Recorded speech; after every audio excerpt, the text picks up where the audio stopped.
Əvvəl yəni yolu boşaldırdılar, indi Qarabağı İlham Qarabağa gedir, Qarabağı boşaldırlar. İlham rayona gedir, rayonda bir adam çöldə olanmaz. Hətta İlham keçən yerlərdə, bütün evlərdə mühafizə durur belə avtomatdan. Niyə İlhamın mühafizəsi mənim arvadımın, qızımın yatağını görməlidir? Bu hakim ailə özü Peysərdir, Əliyev ailəsi. Niyə bizi də belə eləmir? Buna bax, siz Allah. Avtomatlara bax, siz Allah, buna bax. Siz Allah, avtomatlara bax, siz Allah. Avtomata bax, hələ o gök verənə bax, daldan gələn. Baxın, baxın, siz Allah bax. Bax, çalırlar güya, bax, avtomatlara baxın, avtomatlara. Avtomatlara baxın. Avtomatlara baxın, götər, dedi ya, ged özünü düzəld, uğraş, getdi burun əməliyyat elətdir. Hələ o çamadanına bax, çamadanına. O bilirsiniz nədir? Pulemyotdur, bax o. O çamadan var, o. O cındırın götürdüyü çamadan var, ama orada çamadan. Axrana çamadan var, o Petuxkədə. Leylanın aybaşı olanda şeyini yalayan var, o başı var, dairə, açkili. Əlində çamadan var, ha. O çamadan bilsin nədir? 2 cürə çamadan olur. Biri o Putinlərdə nüvə silahıdır, o raketlər. Belə, bəzi çamadanlar var, plem yoxdur, belə. Şak basır, elə tutduğu yerdən basır, 4 dənə stol dayanmadan atır. Bəzi çamadan var, o Putin'də zata aparır, o deyirlər nüvə silahının şeyidir.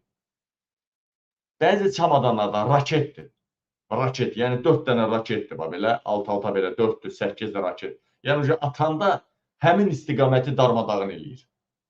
Yəni, deyək ki, var adamı vurmaq üçün, var çeli hədəfi vurmaq üçün, var bölgəni vurmaq üçün, bir binanı vurmaq üçün. Binadan atıldı eləmi bir dənə güllə, bilmirsən də Hasaynadan atıldı, eləmi? Çamadanla raket, çamadan düyməni basan raket gedir ora.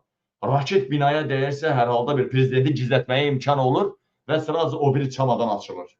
O biri çamadan da nədir? Sırası. O bronjiletdir. Yəni, buna güllə dəyməsin. Buna baxın. Baxın, deyərlər vətənlər. Baxın. Baba, avtomatlılara baxın. Avtomatlılara. Baxın, avtomatlılara. Baxın, avtomatlılara. Baxın, avtomatlılara. Görün bunlar. Buna. Avtomatdan, pulemyotdan qoruyurlar İlhamı. Hala götündən qorxursan, heç Zelenski müharibə gedən ölkədə bu qədər avtomatlı ilə gəlmir, hə? Götündən qorxursan, özdə İlham Əliyevdə bronjilet var, ha? Vallah bronjilet var əynində. Budur, mən baxanda bilirəm. Özdə sep bronjiletdir bu.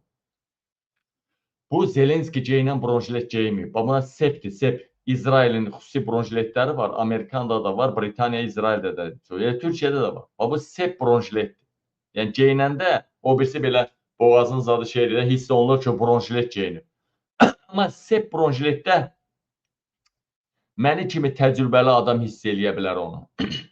200 neçə qramdır. Sep bronjilet. Bax, görürsünüz, sep bronjiletdir, baxın. Görürsünüz, bədənə baxın, bədənə. Döş, məmə yoxdur, baxın. Mayka da yoxdur, baxın, əynində mayka görünmür. Baxın, bir daha göstərim İlham Əliyev. İndi bunun geniş kadrı, mən bunu qısa paylaşmışam. Yəni, geniş kadrlar varsa, bunun geniş kadrlarda siz baxa bilərsiniz ki, İlham Əliyev, bunu yavaşıdıb baxa bilərsiniz, bronjiletdir, bax. Sep bronjilet. Yəni, o paltar kimi fırlanır, amma belə mayka olsaydı, onun altında mayka görünərdi, məməsi, bir balaca bədən. Bu, sep bronjiletdir. Onu təcrübəli adamlar hiss eləyir. Bunu da dedim də, bu cındırı da dedim də sizə, bu cındırı. Bu cındır çox yaşamayacaq. Gələn ilin sonuna kimi bəlkə yaşayacaq, bəlkə bu il öləcək bu. Bu ili salamat keçirsə, neydi bu adam? Fərid. Fərid çox az ömrü qalıb. Fəridin çox az ömrü qalıb. Çox az ömrü qalıbdır.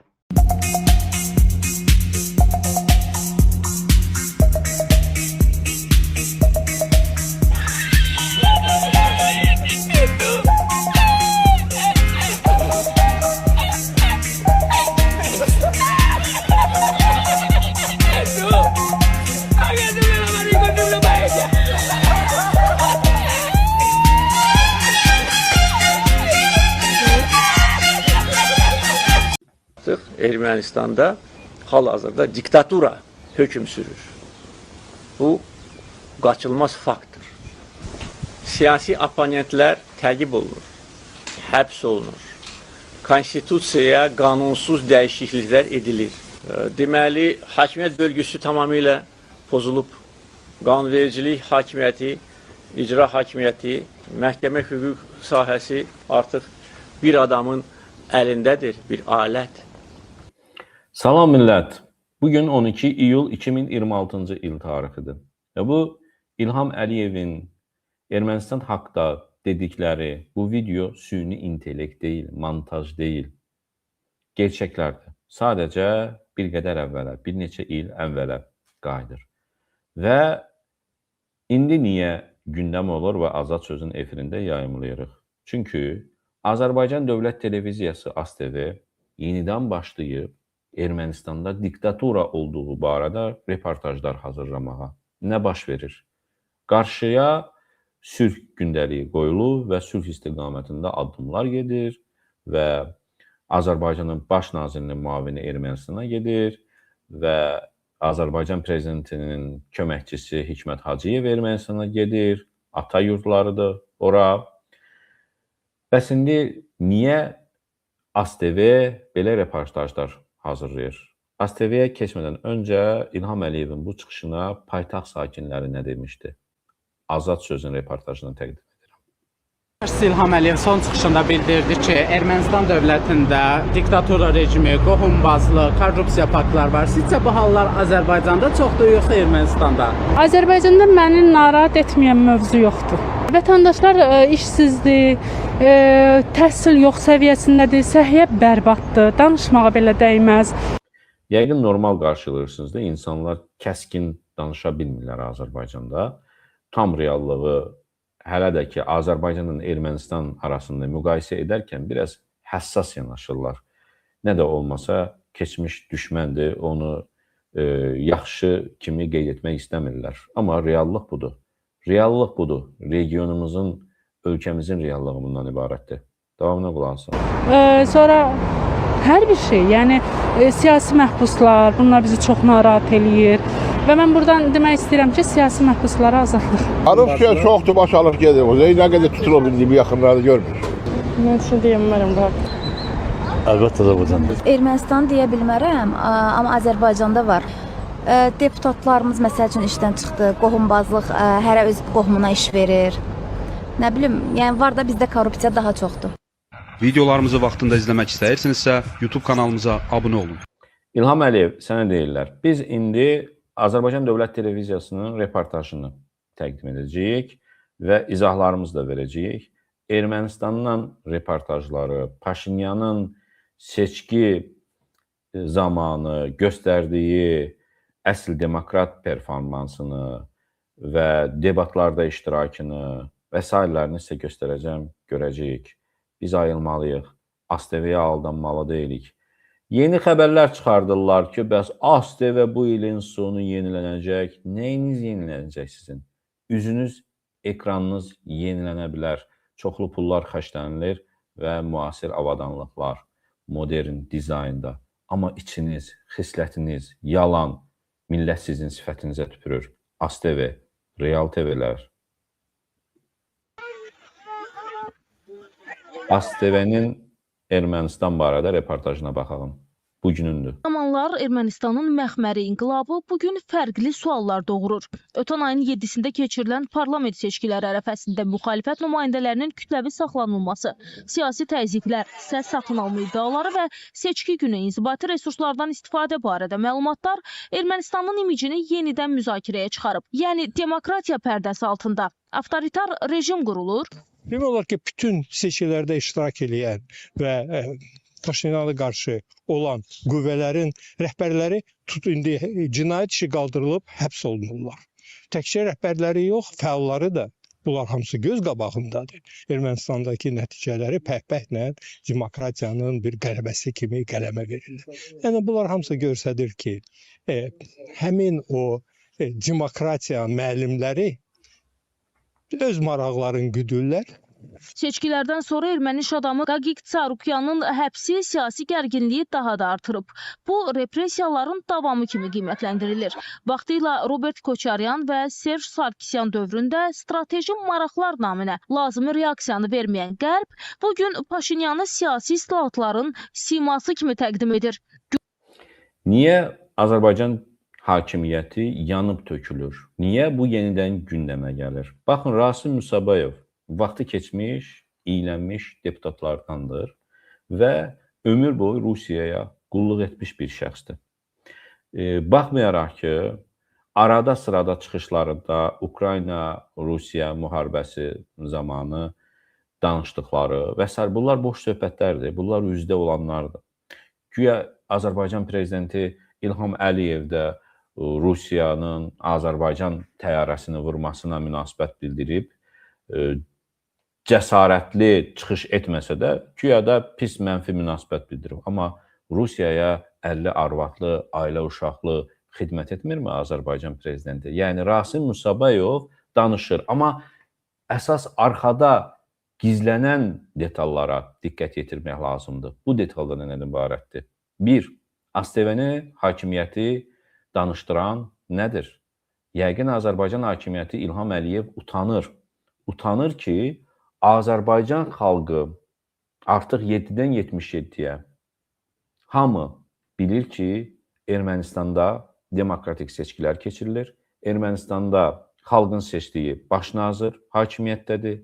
Ermənistanda dövlət resursları bir ailəyə məxsus deyil, məhkəmə var, polis sistemi ədalətli işləyir, prokuratura ədalətli işləyir. İndi mən sadalayacağım onlar necə işləyir polisi, patrolu, rüşvəti necə yığışdırıblar, Azərbaycanda qalıb. Bəlkə bunlardan utanır ki, xalqın gözü açılıb və bizim qarşımıza alternativ ASTV-lərini çıxardırlar. Normal, doğru, dürüst bir ekspertləri yoxdur ki, qarşımızda tete-tet danışa bilsin. Yalnız arxamızca Mişahinləri, ASTV-ləri hürdürə bilirlər. Siz axa kimə nəyi inandıra biləcəksiniz? ASTV, sən üzünü dəyişə bilərsən, dizaynı dəyişə bilərsən, xislətini dəyişə bilmərsən. Ermənistanda demokratiya var. Baxın, Ermənistanda son zamanlar həbslər oldu. Kimlər həbs olundu? Oliqarxlar həbs olundu. Rusiyaya bağlı oliqarxlar həbs olundu. Bəli. Rusiyanın vasitəçiliyi ilə Ermənistanda təxribat törətməyə çalışan oliqarxlar həbs olundu. Keçmiş oğrular, quldurlar həbs olundu, hakimiyyəti təmsil olunmuş və onlar da məhkəmə qarşısına çıxarılır və şəffaf, ədalətli məhkəməsi keçirilir. Jurnalistlər ora buraxılır, çəkilişlər edə bilir, vəkillərlə təmin olunur. Ermənistanda güya müxalifətçilər həbs olunur, kimsə həbs olunursa, ədalətli məhkəmə keçirilir və onlar vəkillərlə təmin olunur. Ailəsi ilə danışa bilir, cəmaət içərisinə çıxardıra bilir onların danışıqları. Onların öz partiyaları var, onların öz redaksiyaları var. Azərbaycanda Azərbaycan Xalq Cəbhəsi Partiyasının sədri Əli Kərimini tutmuşsunuz, basmışsınız dama və ondan heç bir xəbər ala bilmir. Kamerasında bir neçə nəfəri soxmusunuz ora, mənəvi işgəncə verirsiniz, sındırmağa çalışırsınız Əli Kərimini də. Onu da İlqar Məmmədov kimi sındırıb çölə buraxmaq istəyirsiniz ki, İlqar Məmmədov və sairləri kimi o da çıxıb elə-belə müxalifətçilik eləsin. Amma Əli Kərimli hələlik görsənir ki, sınmır və bilir ki, digərləri kimi sınmış olsa, xalqın gözü tərəzidir. Baxın, İlqar Məmmədovun əvvəllər Azərbaycan xalqının gözündə dəyəri necə idi, indi dəyərsizliyi var. İnciməsin İlqar bəy məndən, bu reallıqdır. Bu reallıqdır, bu oyun nə idi? O özünün bildiyi şəkildə, özünün rahatçılığı şəkildə. Mən qınamıram da onu və ona mən irad da bildirmirəm. Amma reallıq budur. Mən sadəcə olanı göstərirəm ki, insanlar anlasınlar. Ola bilər səhərsi gün Əli Kərimlinin də onun kimi eləyə bilərlər və yaxud da onun kimi eləməzlər, psixoloji problemlər yaşayar, xəstə eləyərlər onu. Və yaxud da üçüncü bir variant olar ki, o da çıxar, bir müddətdən sonra buraxarlar və yaxud da uzun müddətə həbsə göndərməzlər Bir müddətdən sonra buraxarlar və deyərlər ki, sən ancaq sakit olacaqsan, heç yerdə danışıq eləməyəcəksən və qırağa çəkiləcəksən. Necə ki, deyək ki, Quba Dibadoğlu kimi, necə ki, digər partiya sədri Əli Əliyev kimi və sairələri kimi. Operatorumuzda əgər imkan varsa Adil Əliyevin Qaziyə dediyi sözlə bağlı videonu mümkünsə efirimizə gətirsin. Operatorumuzdan xahiş edirəm ki, həmin videonu gətirsin. Əgər mümkün deyilsə, mən özüm göstərə bilərəm. Adil Əliyevlə bağlı.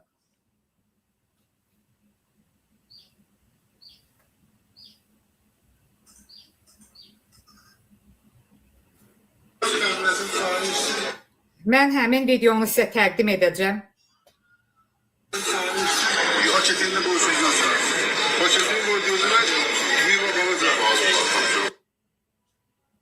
Bir daha təqdim edim, dəyərli izləyicilərimiz.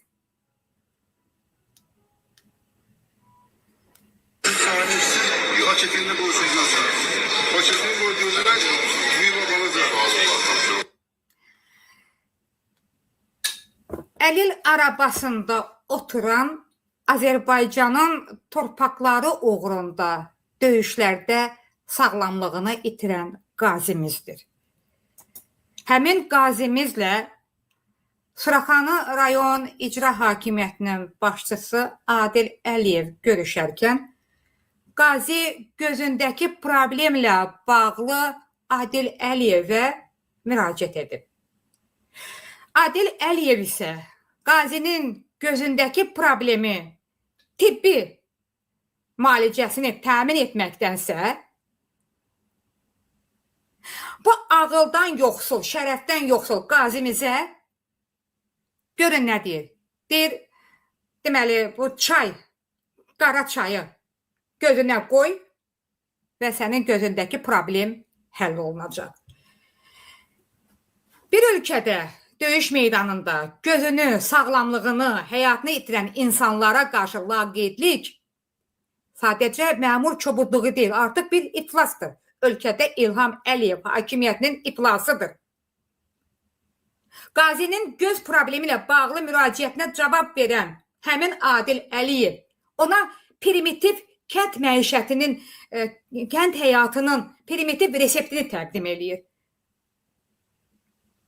Və bununla Adil Əliyev sən bir qazinin timsalında Azərbaycanın bütün qazilərini, Azərbaycan cəmiyyətinin bütün adamlarını təhqir etmiş olursan.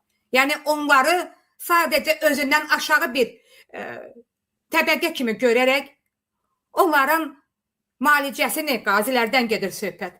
Onların müalicəsini yüksək səviyyəli səhiyyəyə etibar etmirsən, yalnız məişət səviyyəsində bir çay paketinin gözünə qoymasını məsləhət görürsən. Əgər o məsləhət elə yaxşı məsləhətdirsə, birinci özünə, evindəkilərə onları sən tətbiq etməlisən, Adil Əliyev. Yəni, bizim Azərbaycanda müharibədə, Azərbaycanın torpaqları uğrunda müharibədə sağlamlığını itirən qazilərimizdə bunca laqeydlik, bunca biganəlik, bunca aşağı münasibət nədən qaynaqlanır? Bilirsinizmi, dəyərli izləyicilərimiz? İlham Əliyevin qazilərə hörmətsizliyindən qaynaqlanır. Əgər ölkə başçısı, bir ölkə başçısı olaraq qazilərimizin qayğısına qalsaydı, qazilərimizin ayda 80 manat verdiyi müavinətini qaldırsaydı, onlara hörmət qoysaydı, İlham Əliyevin yerlərdəki o məmurlar ordusu nə karı idi ki, bizim qazilərimiz də bu dərəcədə, bu formada danışaydı. Adil Əliyev, sənə daha bir sualım var. Yaşın imkan verirdi ki, 1-ci Qarabağ müharibəsində iştirak edəydin. Yəni 1969-cu ildənsən və sən 1992-ci ildə Sankt-Peterburqdan Nataşalarla kef eləyirdin. Deyəcəkdim ki, hansı cəhənnəmdəydin? Cəhənnəmdə zətdə deyildin. Sankt-Peterburq şəhərində, yəni o vaxt Leningrad şəhərindəydin, orada kef eləyirdin. Amma gəlib Azərbaycanda əlinə silah alıb 1-ci Qarabağ müharibəsində döyüşməliydin. Amma döyüşmədin. Niyə?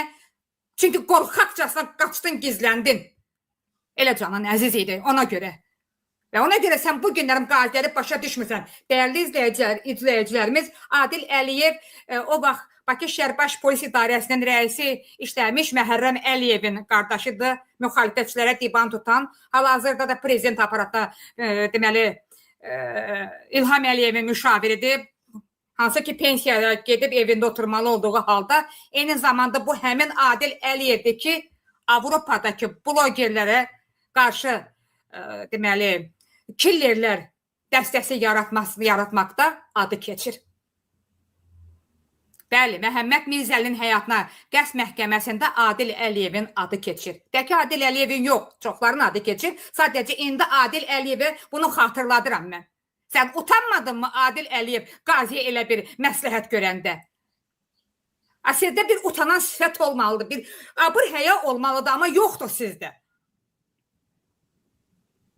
Bunca yəni şərəfsizlik olmaz. Qazilərə qarşı bunca insafsızlıq, bunca laqeyd münasibət olmaz. Qazilər bizim başımızın tacıdır. Onlar sağlamlıqlarını, onlar demək olar ki, bütün həyatlarını Qarabağda döyüş meydanında itiriblər. Onlar canlı şəhiddirlər. Amma Adil Əliyev, sən belə şeyləri qanmazsan. Dəyərli izləyicilərimiz, bizim verilişimiz davam edir. Yayımımızı bəyənin, paylaşın, kanalımıza abunə olun ki, bizim kanalımız daha geniş auditoriyaları əhatə etsin. Dəyərli izləyicilərimiz, operatorumuzdan xahiş edirəm ki, 20 yanvarda Rəsulzadənin şüarı olan şəkli ekrana gətirsin. Əliyevlərin mən Rəsulzadə qısqanclığından danışacağım. Mümkündür onu gətirmək.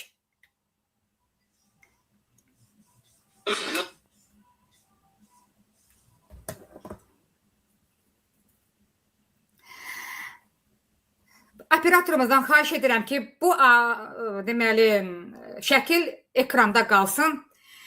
Əliyevlərin Rəsulzadə qısqanclığından mən söhbət açacağım, dəyərli izləyicilərimiz. Bu təkcə polisləri Novxanıya tökməklə, Milli Müqavimət Hərəkatının üzvləri Rəsulzadə heykəlinə doğru, abidəsinə doğru hərəkət edərkən ağır tonajlı maşınları onların yolunun üstünə çıxarmaqla bitmir. Yəni Əliyevlərin Rəsulzadə qısqanclığından gedir. 20 yanvar metrosunun yanındadır bu abidə. Səhv etmirəmsə əvvəllər burada deməli ailə sağlamlıq mərkəzi yerləşirdi. Deməli həmin abidənin binanın üzərində baxın Məmməd Əmin Rəsulzadənin yaddaşlara həkk olunmuş bir kərə yüksələn bayraq, bir daha enməz şüarı vurulubdur. Həmin şüar artıq həmin binanın üzərində yoxdur. Niyə yoxdur? Mən bunu sizə izah eləyəcəm. Baxın. Həmin şüarın o binanın üzərindən götürülməsi təsadüfi deyil. Bu bir siyasi mesajdır. Əliyevlər əvvəlcə dədəsi, İlham Əliyevin dədəsi, Ümumilli Gorbagor, Ulu Gorbagor Heydər Əliyev Bakı Dövlət Universitetinin banisi olan Rəsulzadənin adını Bakı Dövlət Universitetindən götüzdürdü. İndi də oğlu başlayıb Rəsulzadənin şüarlarını Azərbaycanın deməli müxtəlif binalarının üzərindən sökdürməyə birini mən sizə burada təqdim etdim. Amma Rəsulzadənin bir cümləsi bugün milyonların qəlbində yaşayır, İlham Əliyev. Rəsulzadənin o bir ifadəsi, bir kərə yüksələn bayraq bir daha enməz. O ifadə bütün qəlblərə, bütün beyinlərə işləyib, İlham Əliyev. Sovet dönəmi Rəsulzadənin adını tarixdən silməyə çalışdı. Nəhəng Sovet imperiyası Rəsulzadənin adını silə bilmədi. Sənin kimi cılız biri mi siləcəkdi İlham Əliyev Rəsulzadənin adını tarixdən? Nəhəng Sovet imperiyasını silə bilmədiyi Rəsulzadə adını cılız İlham Əliyev heç vaxt silə bilməz. Çünki Rəsulzadə, Məhəmməd Əmin Rəsulzadə və Əbülfəz Elçi bəy insanların yaddaşına həkk olunubdur. Mən bu hər iki şəxsiyyəti həmişə yanaşı xatırlayıram. Çünki Rəsulzadə ideyalarını Azərbaycana Əbülfəz Elçi bəy gətirdi. Əbülfəz Elçi bəy davam etdirdi. İndi bir videoya baxağın. Hörmətli Azərbaycan xalqı, ümumi liderimizin, bayrağımızın, vətəni yaradanların, Cumhuriyyətimizin rəhbəri olan Məhəmməd Əmin Rəsulzadənin görürsüz, bu gözəl heykəlinin qarşısını heç kim süpürmür. Ancaq bayrağın altında pul qazanan o deputatlara mən müraciət edirəm. O bayrağı sinənizdə gəzdirirsiniz. Bu kişini sayırsınızmı? Bu kişinin hörməti hanı? O bayrağı yaradıcısı budur. Azərbaycan Cumhuriyyətini yaradan budur. Mehdi Hüseynzadəni öğrettiler ki bunu öldürsün. Rus imperiyası. Ama Mehdi Hüseynzadə özü öldü qəhrəman kimi. Ancaq ümumi liderimizin üzerine silah tutlamadı. Bu tür şərəfli insana verilen değer budur mu? Biz Bozkurtlar, İlqar Vətənoğlu, vətən qədri bilən, əlinə süpürge alıp bu bütün dünyanın tanıdığı Məhəmməd Əmin Rəsulzadənin bu gözəl abidəsini təmizləyir. Bəs icra hakimiyyəti hara baxır? Bəs buranı təmizləyən idarə hara baxır? Niyə dəyər vermirsiniz? Sizin bu əməllərinizə görə ermənilər sizə lağ edir. Bütün dünya lağ edir, gülür. Bunlara son qoyun. Ya Azərbaycanlı olun, ya da ki biz görürük, siz Azərbaycanlı değilsiniz. Azərbaycanlı olsaydınız, belə eləməzdiniz. Siz qeyri-millətsiniz. Buyurun, baxın. Qoy bütün Azərbaycan baxsın. Qoy bütün dünya Azərbaycanlıları baxsın. Öz rəhbərinə dəyər verməyən rəhbər, yarımçıq rəhbərlər.